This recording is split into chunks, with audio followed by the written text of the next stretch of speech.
participation plus grande aux décisions financières des ménages. Elle ouvre bien évidemment l'éducation la porte à des opportunités, elle ouvre la porte à des choix. Elle améliore l'accès à l'information sur la santé, elle améliore l'accès à l'information de manière générale, et donc ça permet aussi de réduire la mortalité infantile, de réduire les niveaux de fertilité, etc. En fait, l'éducation de la mère, elle améliore les capacités évidemment du ménage dans son ensemble, aussi bien au niveau des capacités de lecture, d'écriture, la question de l'hygiène, la question de la situation financière. Globalement, bien évidemment, le système éducatif a un rôle extrêmement important dans l'amélioration de la situation des femmes. Ça, c'était la première question. La deuxième question, C'est la deuxième question. okay. C'était la deuxième question. La première question. Alors la première question, j'aurais aimé que vous nous parliez un petit peu des inégalités d'accès à l'éducation justement et comment faire pour promouvoir la présence des femmes un petit peu plus dans les écoles, mais jusqu'au niveau universitaire.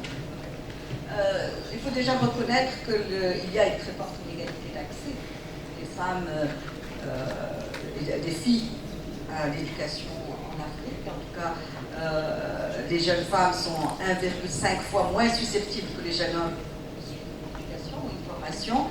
Bien évidemment, les inégalités sont variables d'un pays à un autre. Et je crois que de plus en plus, dans de nombreux pays d'Afrique, on s'assure qu'il y a une égalité à l'accès. Et une fois, et le problème ce n'est pas est-ce qu'elles ont commencé une scolarité, c'est finalement jusqu'à quel point elles vont continuer leur scolarité. C'est-à-dire, il ne faut pas regarder l'inscription par exemple dans le primaire et se contenter et dire finalement on a le même taux d'inscription pour les jeunes garçons et pour les jeunes filles. Il faut regarder comment ils vont poursuivre leur scolarité et où est-ce qu'ils vont s'arrêter, où est-ce que chacun va s'arrêter. Bon, bien évidemment, il y a des questions dans beaucoup des pays d'Afrique où il y a les coûts de collège, les coûts de l'école, les coûts du collège. Et bien finalement, les familles souvent préfèrent favoriser les garçons par rapport aux filles dans l'accès à l'école lorsque les coûts sont importants. Eh bien, il y a toutes les questions qui ont donné lieu à de très grandes critiques sur la distance qu'il y a, sur les moyens de transport, sur toute une série de choses annexes qui rendent l'éducation plus difficile que celle des garçons. Et il y a bien sûr toutes les questions de la perception de quel est le rôle de la femme, quel est le rôle de l'homme au sein de la famille. Et en général, on considère que le rôle des femmes, c'est d'abord domestique. Les filles doivent être en mesure de participer aux travaux domestiques, alors qu'on n'en attend pas autant des jeunes garçons. Donc, globalement, finalement, il y a toute une manière de faire, et je crois dans beaucoup de pays d'Afrique, et je ne connais pas tous les pays africains un par un, donc je ne veux pas porter de jugement, mais souvent, il y a une priorité plus faible qui est donnée à l'éducation des filles par rapport à l'éducation des garçons. Les normes sociales, évidemment, favorisent beaucoup les garçons et leur donnent les normes sociales, évidemment, favorisent les garçons et donc leur donnent plus la priorité. Quand on va dans des études un peu plus poussées, eh bien, on se rend compte que les sujets, finalement, les matières qui sont étudiées par les garçons sont des matières plus rémunératrices que celles qui sont étudiées par les femmes. Alors très peu de femmes sont inscrites dans les programmes d'ingénierie, de construction, etc., de nouvelles technologies, etc., que les garçons. Et donc il y a un biais à la fois qui s'exerce au niveau du primaire, du secondaire et du supérieur. Très bien, merci beaucoup, c'est très utile. Nous allons d'ailleurs parler de cette question-là, non seulement de l'accès à l'éducation, mais de la spécialisation en sciences un petit peu plus, un peu dans quelques minutes avec une de nos panélistes ici. Alors, je vais me tourner maintenant vers Madame Amina Fidili. Vous êtes la première femme titulaire du diplôme national d'expert comptable ici au Maroc. Vous êtes aujourd'hui la directrice générale de l'Office national des pêches et vous œuvrez à titre d'administrateur au sein de plusieurs grandes sociétés de la place. J'aimerais vous poser 2 questions en particulier par rapport à ça, à votre parcours. Alors, quel constat faites-vous aujourd'hui sur la représentativité des femmes dans les affaires publiques, notamment au sein d'institutions, à la tête d'institutions nationales comme l'Office national des pêches? Et ensuite, sur la base de votre expérience personnelle, quelles sont les barrières qui se dressent devant les femmes pour intégrer les postes décisionnels du secteur public, notamment pour accroître justement l'influence et leur pouvoir décisionnel, à titre d'administrateur par exemple? Je vous remercie. Donc, enfin, le constat en matière d'affaires publiques. Il est vrai que depuis l'adoption de la Constitution en 2011, notamment son article 19, qui prévoit que l'État doit œuvrer à la réalisation de la parité entre les hommes et les femmes, il y a des avancées importantes qui ont été réalisées, certes, mais ce n'est pas encore suffisant. Parce que différence entre l'égalité réelle et l'égalité formelle. Bien sûr, la Constitution a consacré la parité et l'égalité formelle, mais qu'en est-il de la réalité? Et donc, certes, il y a eu un certain nombre d'efforts qui ont été faits depuis les années 90 pour essayer de propulser la femme et d'encourager l'accès de la femme à des postes de responsabilité, ou des postes décisionnels. Mais c'est un processus, il y a du chemin à faire et il y a un long chemin à faire. Le processus est un processus perfectible, continu, et je veux dire, on sera très vite rattrapé par la réalité parce que je pense qu'en termes d'éducation, les filles ont des niveaux d'instruction de plus en plus importants et donc elles vont s'imposer d'elles-mêmes, notamment dans certains domaines.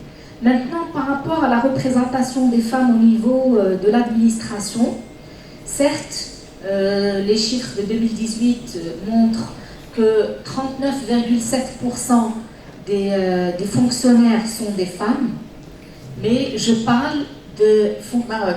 Oui, au Maroc, bien entendu, mais je parle des fonctionnaires de manière générale, mais plus on augmente dans le niveau hiérarchique, plus ce taux devient faible. Et donc, pour l'analyse du pourcentage des femmes au niveau des postes de responsabilité, il est de 22%.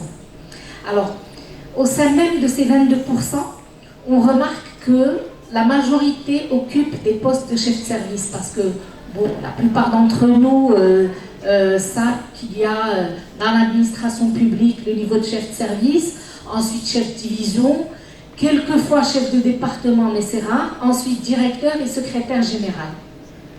Et donc, bien entendu, les femmes, la majorité des femmes sur ces 22% occupent des postes de responsabilité comme chef de service, et plus on monte au niveau hiérarchique, moins ce ratio est important.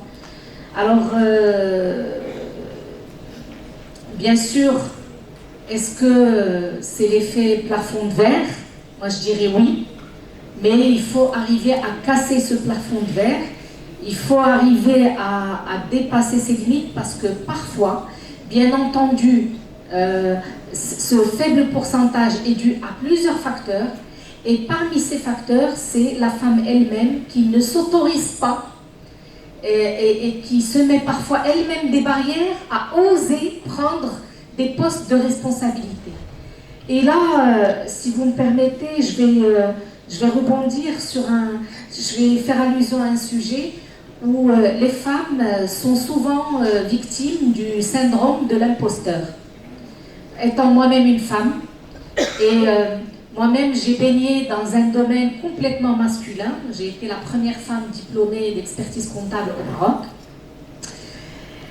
J'avais toujours besoin, je ne suis pas la seule, hein, les études ont montré que la plupart des femmes sont victimes de ce syndrome, c'est le syndrome de l'imposteur, c'est-à-dire qu'il faut absolument qu'on prouve que nous sommes compétentes, nous sommes aussi compétentes que l'homme, nous sommes obligés de faire beaucoup plus d'efforts que les hommes, juste pour prouver que nous n'avons rien à leur envier et que nous sommes aussi professionnels que les hommes qui occupent des postes de responsabilité.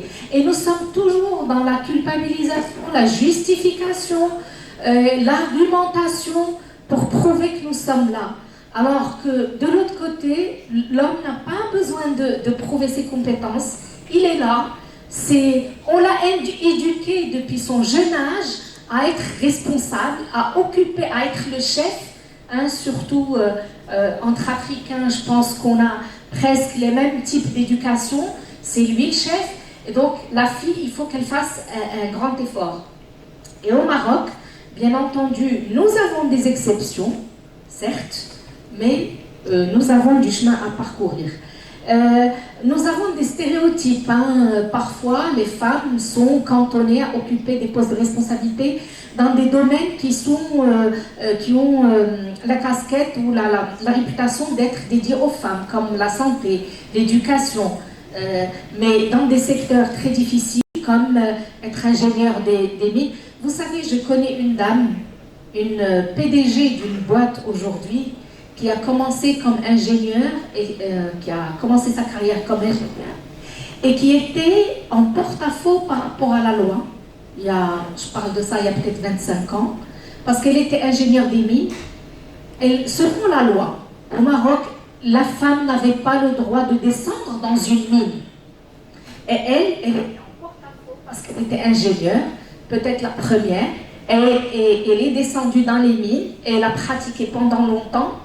Et elle n'était pas dans une situation complètement illégale parce que le texte, nous avons hérité du texte français, je ne sais pas si la changé, je pense que oui, mais en tout cas à l'époque nous avions hérité du texte français qui interdisait aux femmes de descendre dans les mines. Et donc bien sûr il y a du chemin qui a été fait. Dans mon secteur particulier, le secteur de la pêche qui est connu pour une représentation très importante d'hommes plutôt que de femmes, nous sommes l'exception. Au niveau du ministère du département de la pêche maritime, nous avons une secrétaire générale femme, nous avons une directrice centrale de l'industrie de la pêche qui est femme.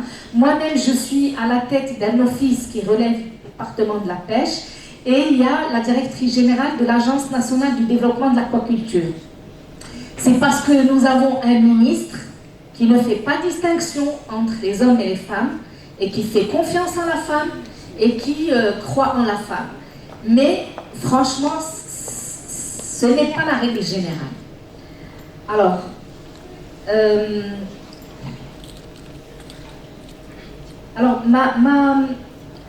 mon expérience en tant que présidente du club des femmes administrateurs. En 2012, qui avons pris la décision de constituer le club des administrateurs afin de promouvoir la place de la femme au sein des instances de gouvernance des entreprises publiques et privées. Et donc, nous avons coopté un certain nombre de femmes. Aujourd'hui, nous sommes 62. Mais, mine de rien, sur ces 62 femmes, on a fait les statistiques, ça fait pas longtemps, ces 62 femmes disposent de 280 mandats d'administrateurs. Bon, bien sûr, c'est pas encore suffisant. Les pourcentages des femmes administrateurs au sein des sociétés cotées, par exemple, est encore très faible. Il est de 15%. En 2012, il était de 9%. Bien sûr, il y a de l'eau qui a coulé sous les ponts depuis, mais ce n'est pas encore suffisant. Donc, notre objectif, c'est d'arriver à plus des femmes pour les encourager à occuper plus de postes décisionnels et bien sûr à faire un plaidoyer auprès des décideurs afin de briser ce plafond de verre. Alors, deuxième question. Vous avez répondu à mes questions. Merci énormément, c'est très utile. Vous avez mentionné justement le cadre législatif qui doit toucher à plusieurs domaines pour accompagner ces mesures-là. On sait, il ne s'agit pas juste de donner confiance en la femme, mais il s'agit aussi de les accompagner.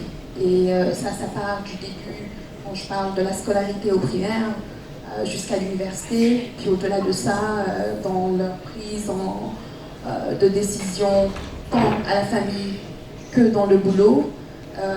L'intégration de la femme ne se fait pas juste parce que la femme n'a pas confiance en elle. Il me semble qu'il y a beaucoup de paramètres qui rentrent à l'intérieur et le cadre législatif que vous avez mentionné peut-être serait une des solutions à considérer.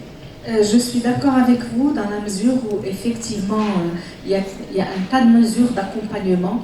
Déjà, ça commence par l'éducation, le fait d'expliquer à la femme qu'elle n'est pas coupable d'enfanter, qu'elle n'est pas coupable d'avoir 3 mois ou 2 mois ou que sais-je d'arrêt pour élever ses enfants. Et ça commence déjà par ça. Ensuite, il y a des mesures d'accompagnement, bien sûr d'ordre législatif. Si sous d'autres cieux, la loi Copé-Zimmermann en France ou en Italie ou même au Danemark, ils ont été obligés d'imposer un quota au niveau des conseils d'administration, eux, les pays les plus développés, et ils ont été, pour pousser la femme à occuper plus de postes, ils ont été obligés de passer par une loi. Donc à plus forte raison, dans des pays comme les nôtres, on a besoin justement d'un cadre législatif qui accompagne cette mouvance. Je parlerai aussi d'un cadre législatif qui faciliterait le fait à la femme le fait de concilier entre la vie professionnelle et la vie personnelle. Aujourd'hui, nous avons des premiers balbutiements. Je pense la première expérience qui a été faite entre le ministère de la fonction publique et ONU Femmes, c'est la conception d'une crèche au sein même et la mise en place d'une crèche au sein même de l'administration. C'est la seule expérience qui existe aujourd'hui. Pourquoi? Parce que maintenant, bien sûr, ils en ont parlé et que les hommes ont décidé de suivre ça et d'aller de l'avant. Donc, il y a aussi un certain nombre de mesures d'accompagnement comme du mentoring, comme la formation de la femme en leadership pour qu'elle puisse justement aller de l'avant et occuper toute la place qu'elle mérite au sein du tissu économique et social. Merci, je vous remercie énormément. Alors je me tourne maintenant vers Dr Fatou Gueye, justement une continuation du thème de la spécialisation de la femme dans certains domaines particuliers. Vous êtes maître assistante à la faculté des sciences économiques et gestion à l'université Cheikh Anta Diop de Dakar. Et vous vous êtes longuement intéressé dans vos travaux de recherche aux problématiques liées au secteur informel. On sait, souvent les femmes œuvrent dans le secteur informel. Et alors j'aimerais vous demander comment est-ce que cette forte présence des femmes dans le secteur informel permet leur autonomisation économique de manière durable? Et ensuite, quelles sont les mesures que les instances officielles pourraient mettre en place pour sortir de nombreuses femmes, justement, actives dans l'informel, d'une situation de précarité sociale et économique? Voilà. Merci Madame la Présidente. Je commencerai par d'abord revenir sur le marché du travail. Donc, dans nos enquêtes que nous avons faites un peu partout en Afrique de l'Ouest et en Afrique centrale, c'est que la majorité des femmes qu'on retrouve dans ces pays sont dans la population étatique.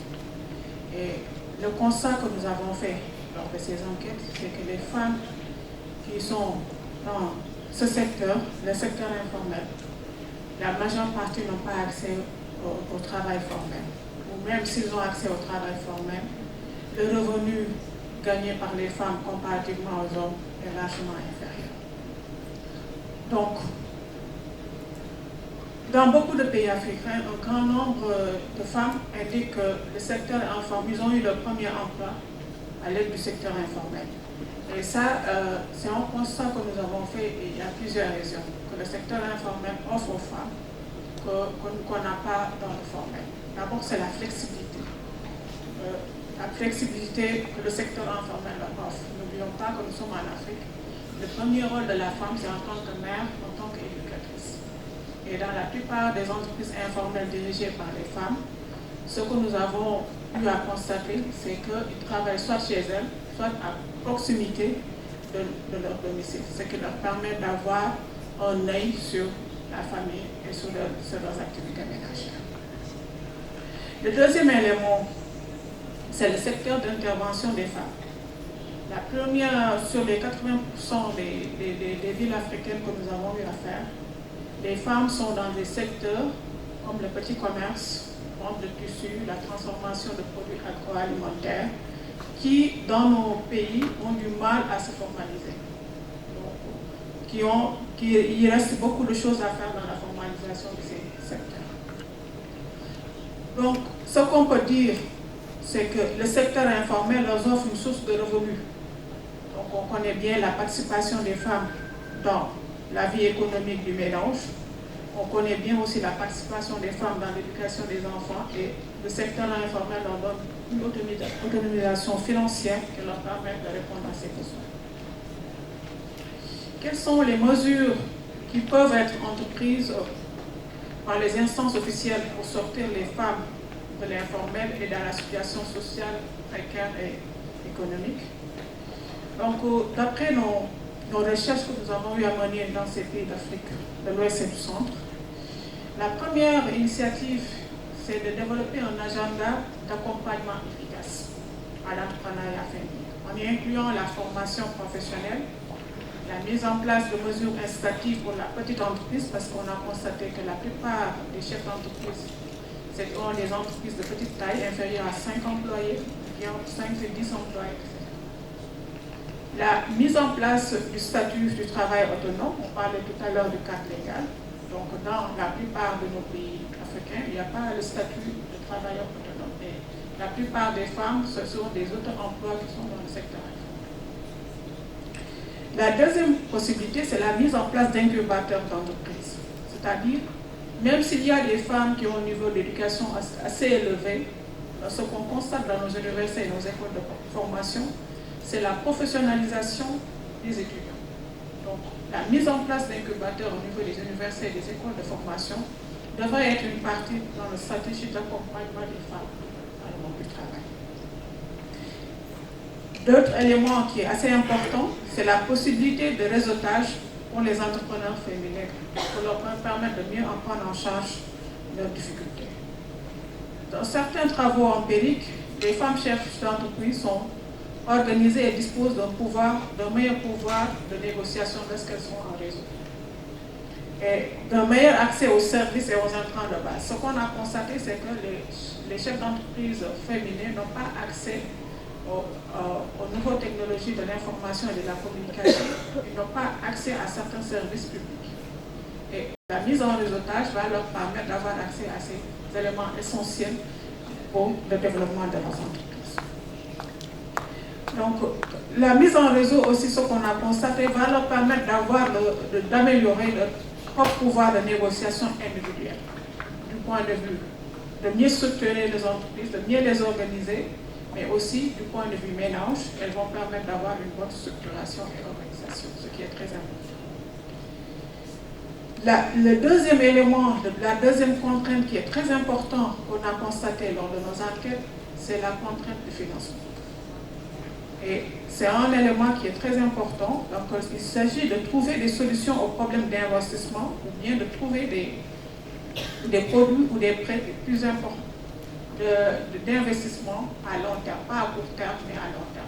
Parce que la plupart des banques demandent des garanties, etc. Maintenant, pour que les entreprises féminines puissent survivre à long terme, il faut des prêts à long terme, d'investissement à long terme, non à court terme, avec des taux d'intérêt beaucoup plus. Voilà en quelques mots, Madame la Présidente, ce que je voulais ajouter à cette thématique. Merci beaucoup. Merci énormément. Alors, je vais me tourner maintenant à Madame Blanca Léo. Merci. On sait maintenant, on parle des STEAM, des sciences, la présence des femmes dans les nouvelles technologies. Vous êtes ingénieure en génie civil et enseignante à l'Institut national du bâtiment et des travaux publics à Kinshasa. Vous êtes aussi présidente du Forum des femmes ingénieures BTP au Congo. Vous avez une grande expérience professionnelle et personnelle à titre d'entrepreneur dans les sciences. Quel constat portez-vous sur la représentativité des femmes dans le domaine dit des STEAM, donc sciences, technologie, ingénierie et mathématiques? Ensuite, comment la présence des femmes dans ces carrières, dans des carrières scientifiques telles que la vôtre, pourrait-elle promouvoir leur autonomisation économique? Merci pour la parole. Je suis très honorée et ravie de prendre la parole devant vous. Je vais aller tout de suite aux questions. Pour la première question, je dirais, de façon générale, globale, on constate que les domaines scientifiques, les femmes embrassent de plus en plus les domaines scientifiques, mais je dirais que pour l'ingénierie, la participation est encore très faible. Particulièrement dans mon pays, la République démocratique du Congo, les femmes hésitent encore beaucoup à embrasser les carrières techniques. Pour cela, je dirais que les raisons sont multiples, notamment les indices les plus importants sont les pesanteurs culturelles, comme venaient de les souligner les intervenants, celles qui ont intervenu avant moi. La culture africaine a plus ou moins, bon, c'est pas seulement africaine, hein, mais comme je parle de l'Afrique et particulièrement de la RDC, elle a plus ou moins scindé la société en deux, en attribuant à chaque genre de rôle précis. Bon, on a estimé que les tâches difficiles, tout ce qui est jugé difficile intellectuellement comme physiquement, voire complexe, a été attribué à l'homme, et tout ce qui a été jugé faible, demandant moins d'efforts, des activités sociales, je dirais, ont été attribuées à la femme. Et cela a engendré des stéréotypes. Ces stéréotypes ont comme corollaire ou conséquence, d'une part, une disparition de la motivation de la part des femmes, et d'autre part une sous-estimation de leurs propres aptitudes. Donc les femmes ne croient plus en elles, elles ne se sentent pas capables d'embrasser les métiers techniques. Je dirais que il y a les parents, les enseignants, donc les familles, le monde éducationnel qui ont une influence particulière sur le choix des carrières des femmes. Donc eux aussi, de façon consciente ou inconsciente, n'encouragent pas au fait les filles à poursuivre les carrières techniques et voire même les découragent lors de leur choix.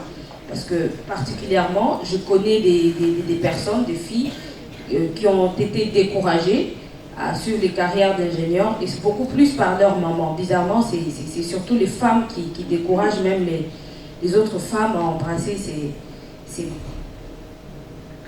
Ici déjà nous sommes peu représentées, ici déjà nous ne sommes pas trop nombreuses à embrasser ces carrières. Même les femmes, un autre constat est que même les femmes qui finissent par devenir ingénieurs sont difficilement présentes dans le monde professionnel.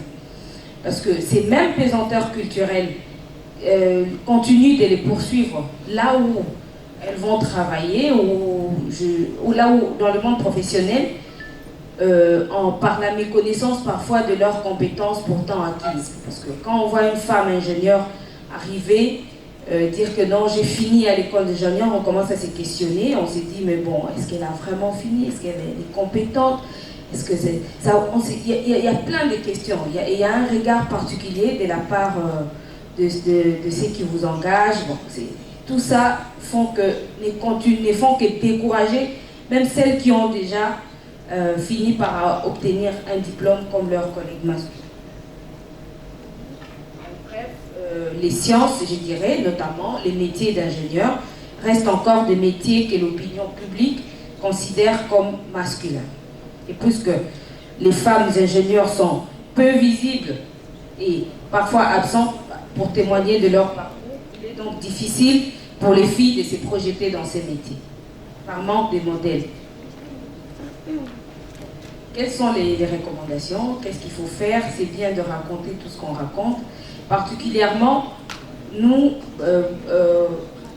on s'est mis ensemble, donc on s'est regroupé avec quelques femmes ingénieures de mon pays, en créant l'association Femmes Ingénieures, Femmes Intégrées, pour tant soit peu contribuer à encourager les filles à embrasser les carrières techniques, notamment celles d'ingénieurs, à embrasser les sciences, et déconstruire les stéréotypes qui continuent encore à renfermer les femmes dans certains rôles. Donc c'est un peu ça, notre modeste contribution à cela, et cela se passera beaucoup plus par des actions de sensibilisation. On devra sensibiliser les familles, c'est-à-dire les parents, parce qu'on a vraiment constaté que le grand problème se situe beaucoup plus au niveau des mamans. Les mamans africaines, bon, notamment les mamans de mon pays, découragent beaucoup les filles qui veulent embrasser les carrières d'ingénieurs. Donc il est tout aussi important de faire comprendre aux mamans que leurs enfants ont des aptitudes, elles ont des potentiels, de leur laisser libre de développer leur potentiel. Et puisqu'il ne s'agit pas que de parents, donc on va aller au niveau du monde éducationnel pour sensibiliser les enseignants, parce qu'il y a ces stéréotypes sont véhiculés de manière consciente ou inconsciente, parfois par des manuels scolaires, parfois par des petites actions, parce qu'il y a des tâches, par exemple, à l'école qu'on ne peut donner qu'aux filles. Bon, par exemple, dit balayer, bon, il faut une fille, faire du café, il faut une fille. Bon, quand c'est autre chose, on choisit l'homme, bon, c'est un peu ça, des petits trucs comme ça. Et on va jusqu'au niveau, dans le monde professionnel et même au niveau universitaire pour encourager la femme elle-même. Parce qu'il ne suffit pas de dire que je suis femme, il y a de l'injustice, mais il faut sortir du lot. Il faudrait, c'est bien marqué, parce qu'on dit que c'est l'injustice, plus on est compétent, l'injustice finit par... on tord les coups à l'injustice, en fait. Donc ça. Merci énormément. Je vais juste faire dans la même continuation, en fait. Je n'ai pas répondu à la deuxième question. La deuxième question qui porte justement sur le fait que... qu'est-ce qu'il faut... vous avez commencé à parler de recommandations. Je trouve que c'est très utile. Oui. Et j'allais dans la même continuation poser la même question à Madame Marianne Téné, qui est aussi scientifique. Dans le même sens, vous avez pu évoquer justement le facteur qu'il faudrait peut-être réseauter davantage. On a mentionné, quand on a parlé du secteur informel, vous l'avez mentionné tout à l'heure en parlant des administrateurs de société, vous l'avez mentionné encore quand il s'agit des ingénieurs. J'aimerais savoir, Madame Téné, vous en tant que scientifique au Cameroun, qu'est-ce que vous pensez de cela? Est-ce qu'il y a d'autres recommandations que vous pouvez apporter par rapport au fait que les femmes devraient pouvoir intégrer ces métiers scientifiques de plus en plus? Merci. Merci, Madame la modératrice, de me passer la parole. La question ou l'importance ou encore le rôle de la maman pour encourager la jeune fille à aller dans le milieu scientifique est essentiel. Et je voudrais un peu ramener à contre-courant avec le cas de la RDC. Moi, je suis maman de 5 enfants, dont 4 filles, et mon aînée fait la physique à l'université. Donc, je l'encourage énormément. Mais la question du modèle, pour moi, c'est la question phare, parce que qu'on mette les moyens à la disposition de la jeune fille ou de la femme, qu'on lui donne, qu'on lui explique ce qu'il faut faire, c'est pas suffisant, parce que c'est lorsqu'on voit, qu'on apprend et qu'on intègre. C'est lorsqu'on voit qu'on arrive à se projeter. Parce que sinon, le reste devient de la théorie.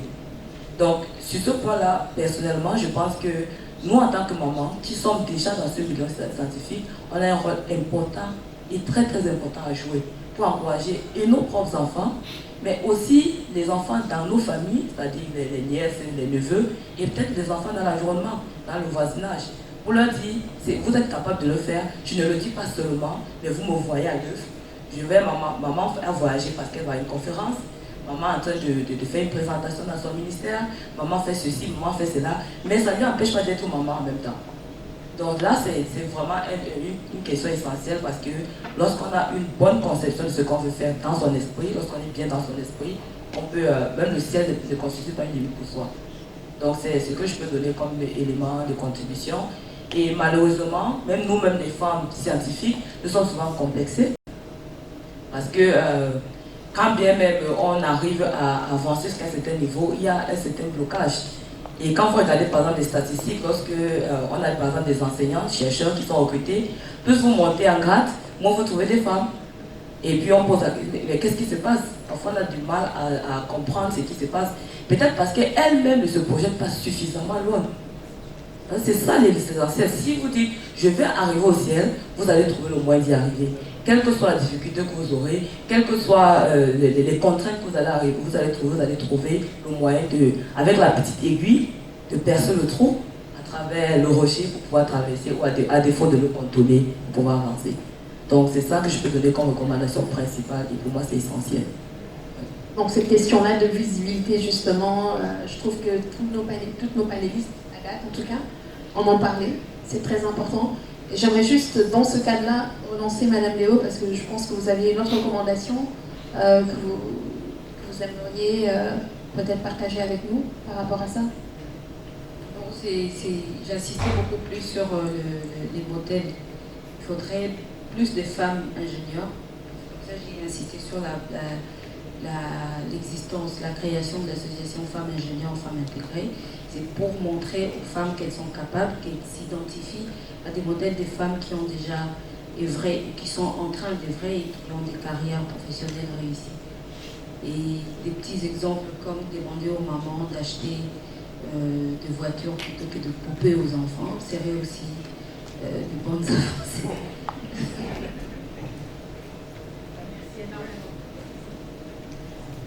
Merci.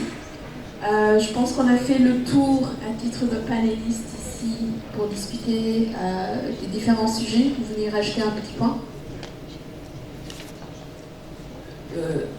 Au niveau de l'éducation, cette éducation différenciée, c'est également important parce que lorsque nous les mamans, parce que la clé finalement, je pense que ça reste la maman, c'est nous qui nous plaignons des inégalités, mais c'est nous qui renforçons cela au niveau de l'éducation de nos enfants.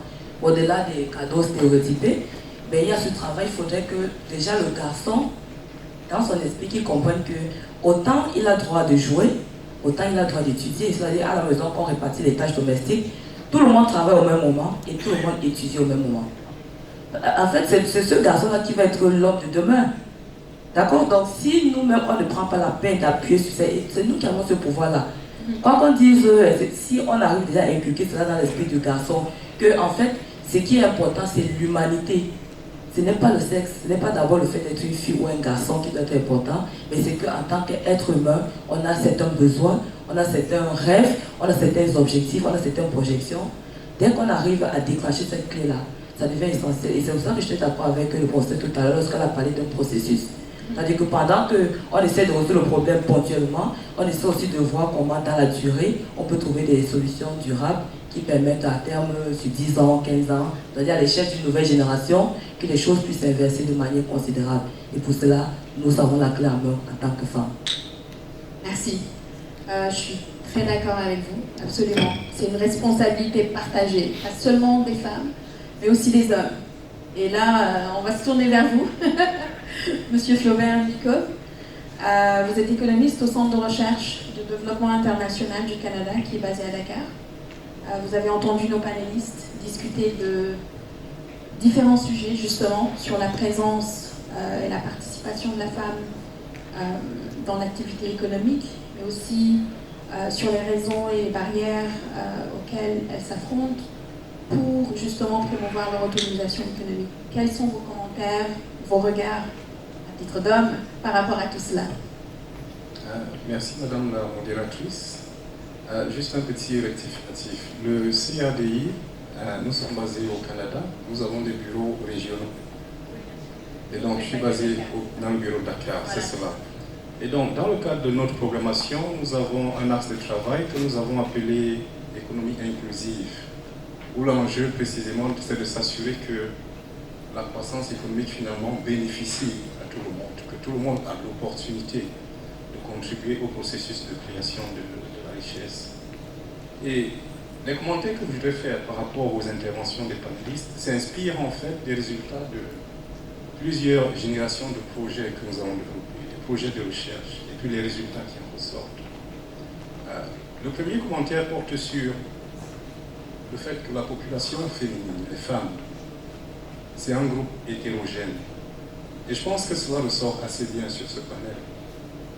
Les difficultés auxquelles les femmes ingénieures sont confrontées, les difficultés auxquelles la femme enseignante est confrontée, ne sont pas nécessairement les mêmes difficultés que la femme illettrée va rencontrer, du moins pour ce qui est du marché du travail. Donc un premier enseignement que nous avons tiré, c'est la nécessité de ne pas avoir de solution générale, d'approche globale. Parce qu'il y a des spécificités qu'il faut prendre en compte et puis penser à des solutions qui sont appropriées dans chaque contexte, dans chaque situation. Et un exemple concret, c'est de dire la femme qui est confrontée au fameux plafond de verre, elle a un bon niveau d'éducation, elle a une bonne carrière, elle a un bon poste, elle aspire à davantage. Mais il y a déjà des femmes qui ont une éducation et qui n'arrivent pas à trouver un emploi formel. C'est déjà une différenciation. Il y a d'autres femmes, comme vous l'avez dit, qui ont de la difficulté à profiter d'une éducation de qualité. C'est un autre niveau de difficulté. Il y a d'autres femmes qui, du point de vue de l'entrepreneuriat, n'arrivent pas à accéder aux ressources productives. Une autre catégorie. Donc, en termes de recherche de solutions, une chose que nous avons, je ne dirais pas découvert, mais que nous avons mis de l'avant, c'est finalement cette notion de rechercher pour chaque contexte, pour chaque catégorie, quelle est la solution la mieux indiquée et comment s'y prendre pour résoudre le problème auquel nous faisons face. Ça, c'est un premier point. Le deuxième point porte sur un aspect qui est ressorti de façon assez constante, à savoir que finalement, si vous regardez toutes les femmes, peu importe leur profil socio-professionnel, elles ont une chose en commun qui, semble-t-il, est la cause de tous les problèmes, à savoir les responsabilités au niveau du ménage. Si vous prenez madame qui est professeure à l'université, elle va se lever peut-être à 4 heures pour préparer ses enseignements, aller enseigner, faire des corrections, recevoir des étudiants toute la journée. Peut-être qu'elle va finir sa journée de travail à 22 heures. Puis elle va arriver à la maison, son mari ne veut pas manger le repas qui est cuisiné par une femme de ménage. Donc il faut qu'elle aille à la cuisine faire à manger. Après cela, il faut qu'elle s'occupe des enfants, leur donner le bain pour les mettre au lit. Conséquence, elle va se coucher peut-être à 4 heures du matin pour se lever à 5 heures. Donc, lorsqu'elle va arriver sur le campus, peut-être son recteur va lui dire « Ah, mais madame, vous n'êtes pas assez productive. Vous ne travaillez pas aussi fort que vos collègues masculins. » C'est pas qu'elle n'est pas compétente. Elle est très compétente. Mais au niveau de la charge qu'elle doit assumer, au niveau du ménage, cette charge a une répercussion sur sa productivité, sur sa capacité à contribuer à la hauteur de son potentiel. Donc, ce que nous sommes en train de regarder d'un peu plus près, c'est cette interaction entre la dynamique au niveau du ménage et ce que nous observons au niveau de l'économie. Comment est-ce qu'on réussit à mieux comprendre cette dynamique interne du ménage et comment est-ce qu'on réussit à changer cette dynamique, en particulier en impliquant les hommes. Oui, vous avez dit que c'est la responsabilité des femmes en tant que maman de sensibiliser leurs jeunes garçons, de sensibiliser leurs jeunes filles. Mais j'ai envie de me poser la question, pourquoi ce serait plus la responsabilité de la maman? Peut-être qu'il est justement temps de faire comprendre aux hommes qu'ils ont un rôle tout aussi important à jouer dans l'éducation de ces enfants-là. Et c'est pourquoi, si vous placez dans le contexte du Canada, lorsqu'on parle, à une époque on parlait de congé maternité, c'était basé sur cette notion que, ah mais c'est la femme qui doit s'occuper des enfants, donc c'est elle qui a besoin de congé. Mais non. Au niveau du Canada, on reconnaît que cette responsabilité est partagée. Donc du coup, on parle de congés parentaux. Donc moi, en tant qu'homme, j'ai autant besoin de congé parental, précisément pour aller aider au niveau du ménage, pour aller soulager ma femme. Si à deux, nous avons droit à 12 mois, ben nous prenons 6 mois au même moment, afin qu'elle puisse se reposer, pendant que je fais la vaisselle, pendant que je fais le ménage. Et le petit garçon, il voit cela, il enregistre. Donc nous sommes dans cette logique de comprendre ce qu'il faut pour changer véritablement ce qui se passe au niveau du ménage, ce qui se passe au niveau des communautés, afin que ce qu'on observe sur le marché soit meilleur. Donc voilà très brièvement ce que je peux partager avec vous là-dessus, mais s'il y a des questions, ça nous permettra peut-être d'élaborer davantage. Merci. Très bien, merci énormément. Je pense qu'on a quelques minutes pour quelques questions du public. Questions? Oui, monsieur?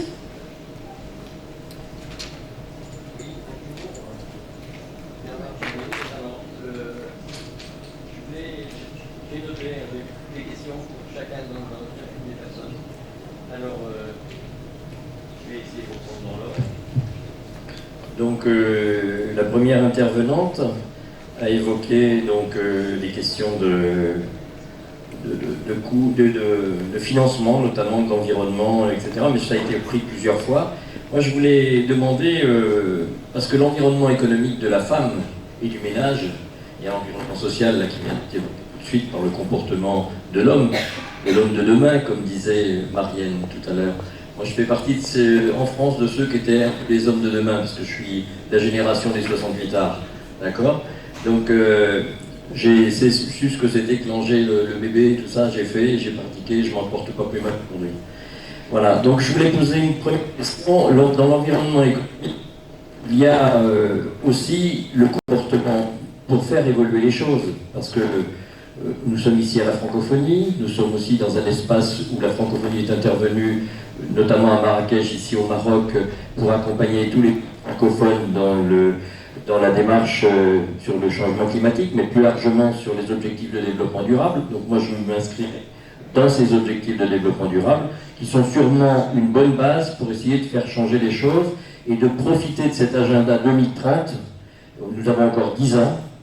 Nous avons l'agenda 21 qui est l'agenda du siècle, mais l'agenda 2030 comporte un certain nombre de choses qui concernent la femme, qui concernent l'environnement, qui concernent toutes les choses que nous allons évoquer pendant ces 3 jours.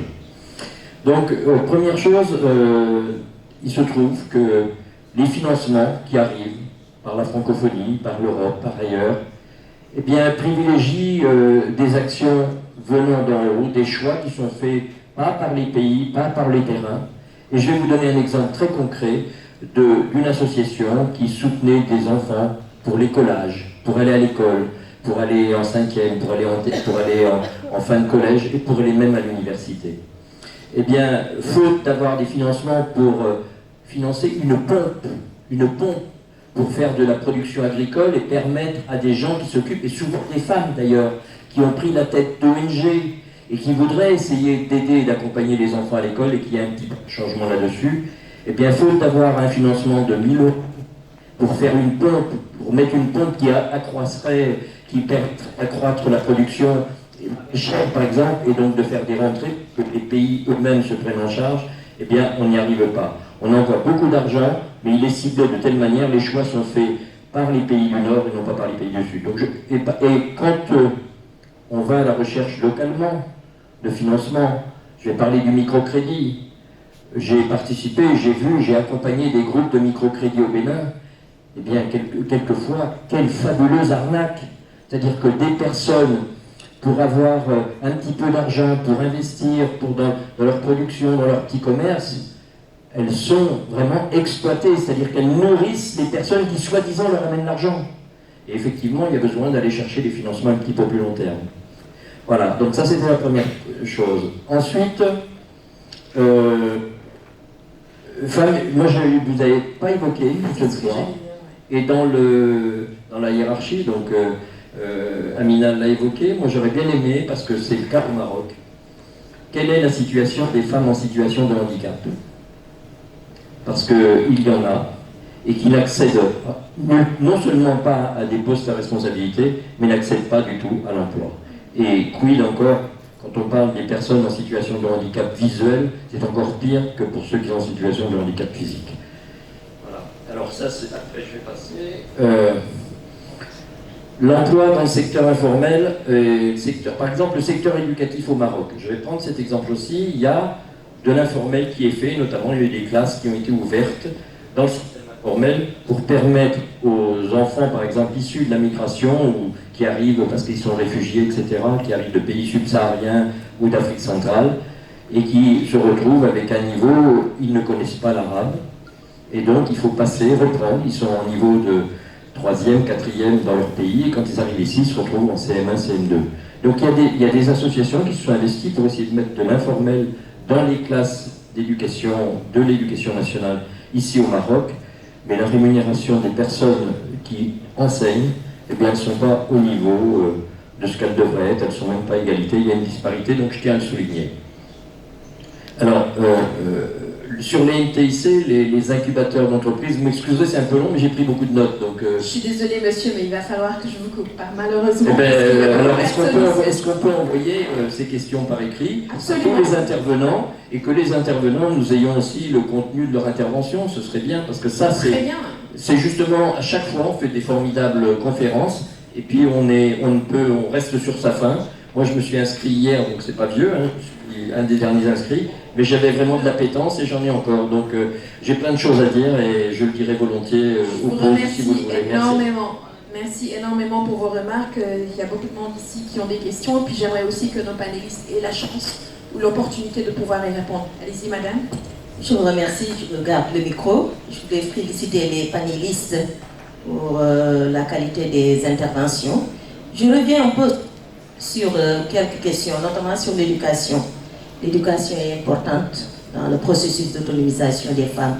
Je n'en veux pour preuve que la Journée internationale des femmes, le 24 janvier 2020, où les membres de l'association de la Fédération internationale des femmes diplômées ont fait un plaidoyer très très fort pour véritablement encourager l'éducation. Donc si vous allez sur YouTube, que vous tapez Journée internationale de la femme, vous verrez donc les messages qui ont été lancés par l'association des femmes. Je reviens également sur la présentation de Mme Fatou Gueye Lefebvre, je salue votre présence, sur les contraintes. Parce que je pense que l'une des contraintes, c'est dans le processus d'autonomisation économique des femmes, ce sont les contraintes financières. Vous êtes passé très très rapidement là-dessus. J'aurais bien voulu que vous nous développiez un peu quelques solutions clés au niveau de ce modèle, particulièrement au Sénégal. La présentation également de M. Flubert, CRDI, sur la matrice de solutions identifiées. J'aimerais également que vous reveniez un peu sur les contraintes qui bloquent l'accès des femmes aux ressources économiques et financières. Je vous remercie. Merci pour vos questions. Alors,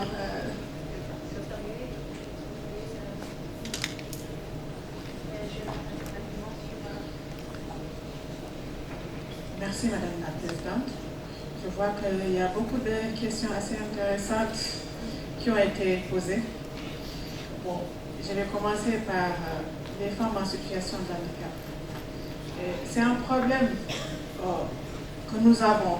Ce n'est pas uniquement pour les femmes, mais sur le code du travail, si je prends le code du travail au niveau du Sénégal. Il n'y a pas des... si je prends le Sénégal, parce que c'est celui que je travaille tout dernièrement sur le code du travail du Sénégal, la situation des personnes handicapées. Le code du travail n'a pas prévu les conditions pour le travail des personnes en situation de handicap. Ils sont en train de rénover, mais est-ce que la rénovation va faire quelque chose? Et c'est un point qui est assez essentiel qu'il faudrait résoudre, c'est ce qu'on parle de la. Donc, deuxième chose, la notion d'éducation au niveau des femmes. Moi, je donne un exemple très simple dans l'enseignement supérieur. Nous sommes 70 enseignants, par exemple, la faculté des sciences économiques et de gestion. On n'est que 12 femmes dans cette faculté. C'est à nous,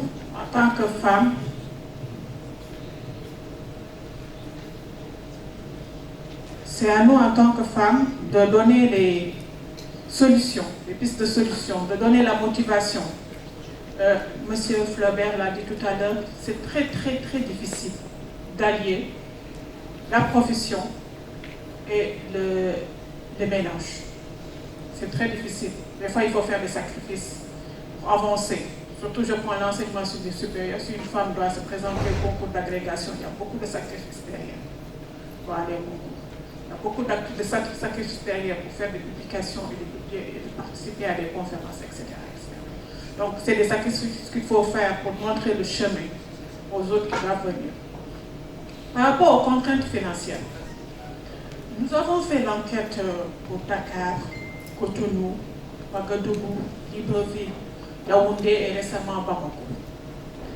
Et la première chose que les femmes nous posent dans ces enquêtes, c'est que nous sommes dans l'informel. Est-ce que pour aller dans le formel, on aura accès au crédit bancaire? Le premier problème qui se pose, c'est le taux. Le taux qu'offrent ces banques au niveau du secteur bancaire. Le taux est très élevé. Deuxième chose, c'est la garantie. N'oublions pas que le problème principal de certaines femmes, c'est qu'elles ne disposent pas de garantie nécessaire pour avoir accès aux prêts à long terme. Même si les États font des efforts, par exemple, avec les fonds de garantie et d'investissement qui sont disponibles pour les associations de femmes, pour les ONG bien structurées, qui leur permettent d'avoir du crédit. Comme quelqu'un l'a dit tout à l'heure, le problème, c'est que les femmes ont des crédits à court terme. Et ces crédits à court terme ne leur permettent pas d'investir suffisamment dans leur entreprise. C'est d'une durée de maximum 5 ans, ça ne leur permet pas d'avoir des projets d'investissement. Troisième élément, c'est l'inaccessibilité des femmes, ce qu'on appelle la gestion des terres. La gestion des terres, les femmes n'en ont pas accès. Et la majeure partie, si on prend les femmes qui opèrent dans le secteur informel, qui opèrent dans le domicile conjugal, ou bien ils sont à côté de leur mari qui est entrepreneur. Donc ça, c'est la disponibilité des locales professionnels qui pose ce problème. Donc, il y a beaucoup de choses qui se font sur l'aspect financier, mais c'est l'information en général qui n'est pas disponible. La communication, c'est pourquoi j'ai parlé de réseautage, qui va permettre aux femmes de mieux communiquer en matière financière, qu'en matière aussi de leadership. Et ça va leur permettre aussi d'avoir une formation en leadership, de pouvoir s'exprimer et de pouvoir donner ou conclure des marchés et des contrats avec les autres organismes. Merci,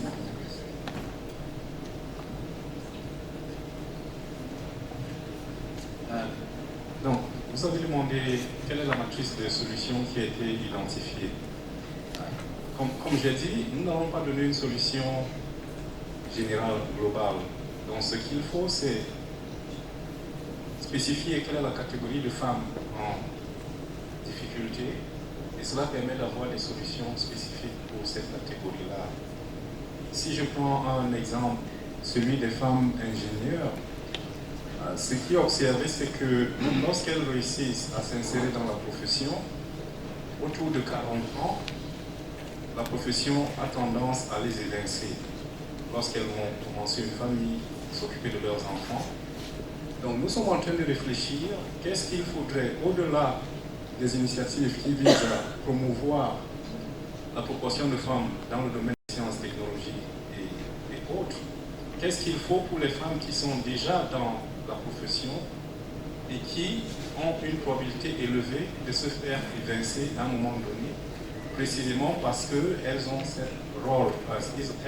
rôle de maternité qu'elles doivent assumer d'une façon ou d'une autre.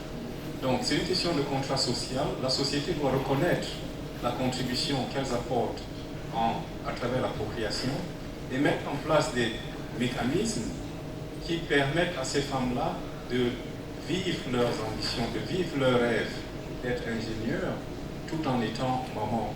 Ça ne doit pas être mutuellement exclusif. Si vous parlez maintenant des femmes entrepreneurs, quelques-unes des idées qui ressortent des travaux que nous finançons, c'est une fois de plus cette notion de mieux comprendre quels sont les besoins des femmes auxquelles on s'intéresse. Un exemple simple, c'est de dire, si vous vous intéressez à des femmes dont le chiffre d'affaires est inférieur à 1000 euros, par exemple, ça ne sert à rien de dire que vos financements commencent à 100 000 euros. Donc il s'agit de développer des outils de financement qui répondent aux besoins de cette catégorie de femmes entrepreneurs. Elles ne veulent peut-être pas créer une multinationale, elles veulent continuer à opérer à cette petite échelle. Elles ne sont peut-être pas intéressées par la formalisation, mais ce qu'on sait, c'est qu'elles sont impliquées dans des chaînes de valeur qui peuvent être utilisées pour canaliser le financement vers elles. Donc, il n'y a pas de solution globale, il y a des solutions qui sont indiquées pour chaque catégorie, dépendamment des contraintes spécifiques auxquelles elles font face. Donc, voilà ce que je peux dire. Je voudrais juste rajouter un petit point, c'est que, en fait, lorsque l'on parle de l'autonomisation des femmes, on parle de leur capacité à répondre à leurs propres besoins.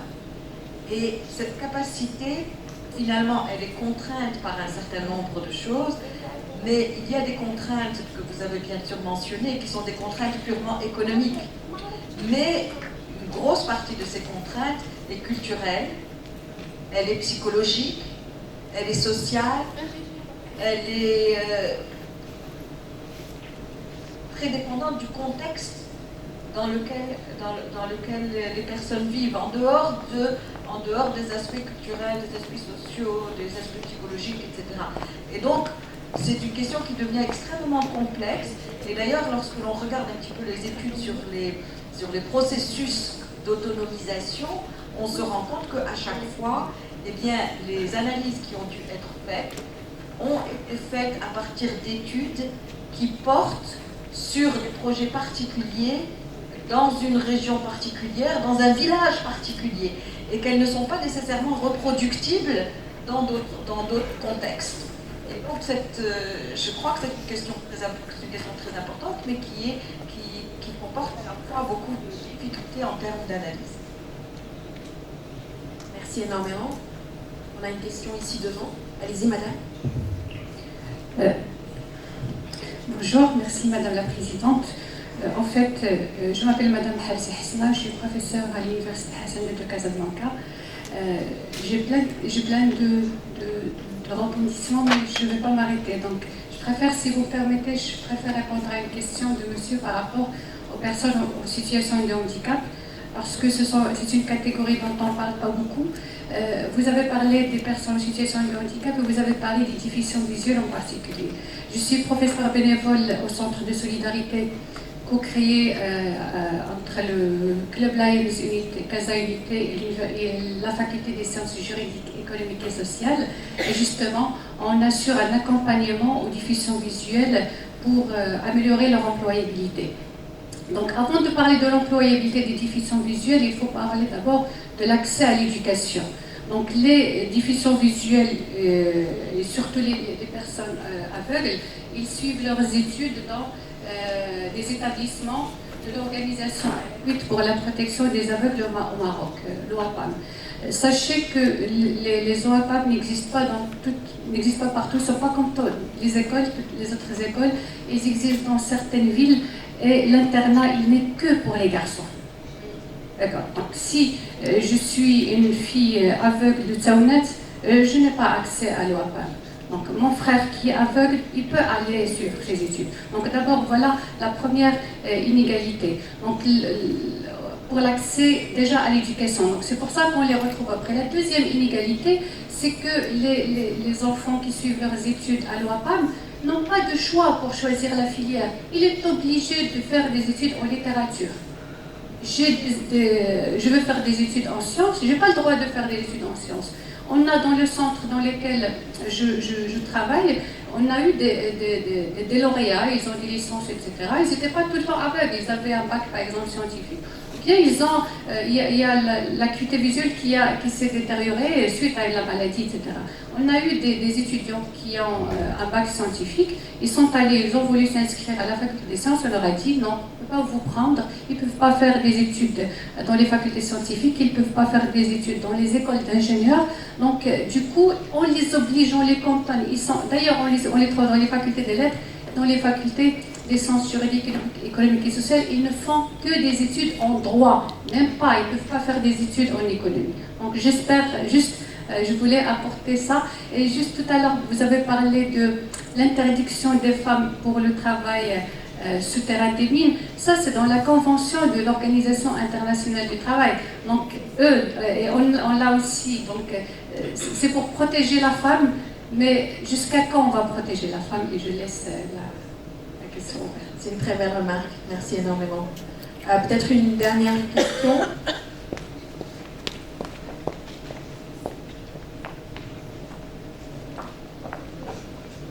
Permettez-moi tout d'abord de saluer la qualité de vos interventions. Et ma question, c'est à l'endroit de M. Ndeko. J'aimerais vous entendre en fait sur l'ultime de l'autonomisation économique de la femme. Admettons que nous sommes femmes, quel est l'objectif en fait qui se cache derrière de l'autonomisation de la femme? Et après cette question, j'aimerais savoir, est-ce que la question, le concept de rémunération du travail domestique, qui est de plus en plus mis en avant, peut être également un élément clé de l'autonomisation économique de la femme? Merci.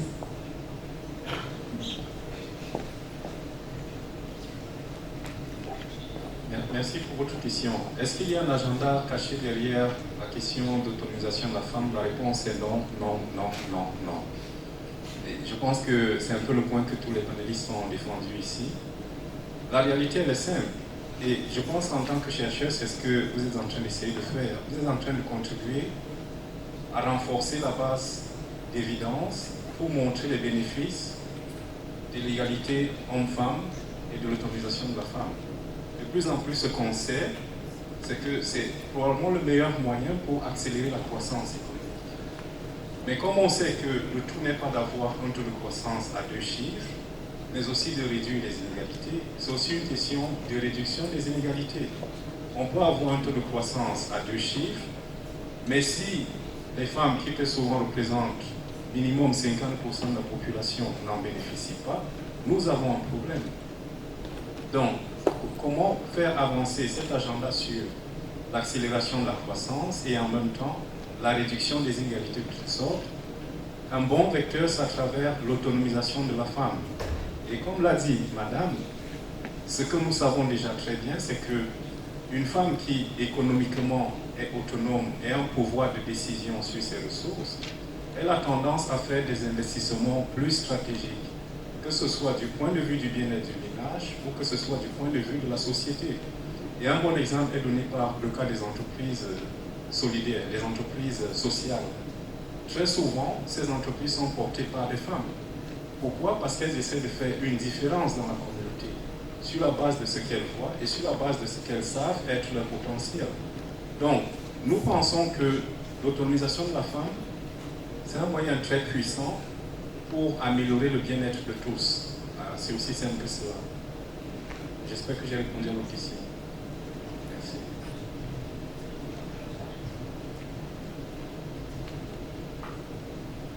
Merci. Je pense que quand on s'est réunis ici pour parler d'autonomisation économique, c'était à la base parce que chacune et chacun d'entre nous ici croit au fait qu'à travers cette autonomisation-là, il y a un bien-être social qui est à gagner. Et comme vous l'avez mentionné tout à l'heure, Madame Amina, vous avez parlé justement des retombées qui peuvent aller au-delà du bien-être économique. On parle de l'éducation future des enfants, des petits-enfants, de la santé maternelle, infantile. On parle aussi de la portée de certaines politiques publiques parce que lorsque les femmes sont beaucoup plus autonomes, elles ont les moyens de pouvoir mettre en œuvre certaines pratiques mais qui vont bénéficier à tout le monde. Alors ça, je pense qu'on est tous d'accord là-dessus. On est dans les temps. Je ne sais pas s'il y a d'autres questions. Je sais que vous aimeriez une dernière question ici.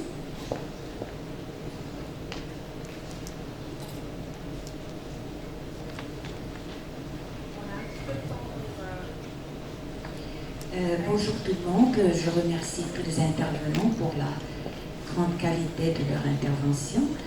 Je voudrais juste partager avec vous une petite réflexion sur les inégalités.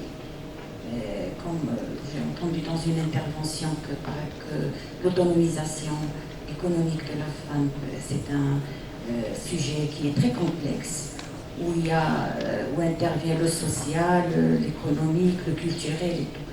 Et c'est ce que je voudrais partager avec vous, c'est la différence entre les discriminations directes et les discriminations indirectes. Malheureusement, les discriminations directes au Maroc, par exemple, avec la Constitution, on peut facilement condamner une discrimination. Par exemple, on ne veut pas embaucher une femme parce que c'est une femme, on peut facilement condamner ça, mais il y a les discriminations indirectes et celles qui sont les plus dangereuses et qui persistent qui nourrissent ces inégalités. Je vous donne un exemple pour clarifier. Par exemple, dans une entreprise, on embauche à pied d'égalité les femmes et les hommes. Et par exemple, dans le statut de l'entreprise, il n'y a pas de prime pour les gens qui, par exemple, travaillent à mi-temps.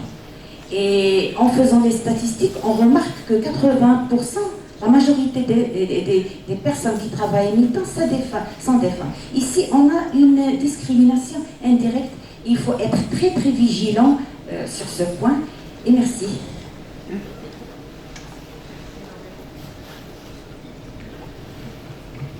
Alors, une toute dernière question avant de clôturer notre discussion, au fond, complètement.